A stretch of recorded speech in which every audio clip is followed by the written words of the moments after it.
네, 그럼 이 문제를 취재한 탐사보도부 임재성 기자와 함께 더 자세한 얘기 나눠보겠습니다. 자, 임 기자, 취재한 내용을 보면 경찰이 피의자에 대해서 강압 수사를 했다는 거 아닙니까? 근데 이 사건에 대해서 경찰이 그럴 필요가 있었을까요? 네, 저유소 폭발 사건은 당시에 워낙 세간에 관심이 쏠리는 사건이었습니다. 네. 당연히 경찰 입장에서는 압박감을 가질 수밖에 없었습니다. 하지만 수사가 쉽지 않았습니다.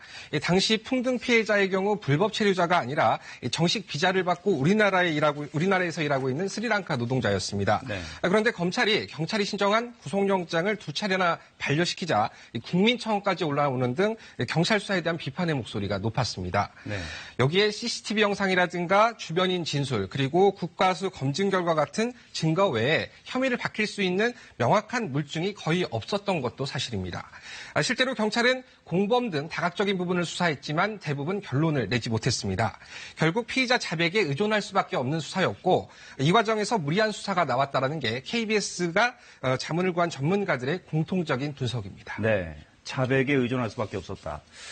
앞에 리포트에서 경찰 인터뷰를 짧게 들었습니다.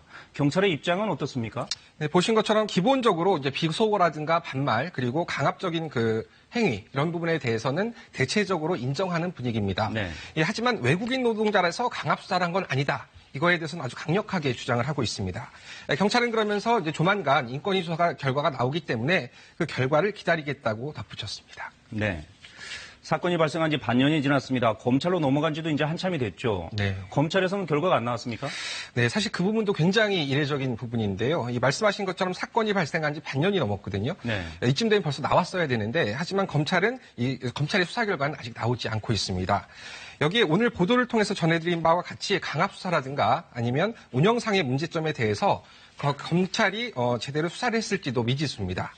신뢰할 수 있는 폭발원이 지목된 만큼 사고 원인과 관련한 수사도 종합적으로 다시 판단하는 것이 옳아 보입니다. 네, 사고 당시에도 풍등 하나의 저유소가 폭발했다. 이걸 어떻게 받아들여야 하는지에 대해서 말들이 참 많았죠. 네. 좀 더 정확한 수사가 이루어져야 되겠습니다. 잘 들었습니다. 지금까지 탐사보도부 임재성 기자였습니다.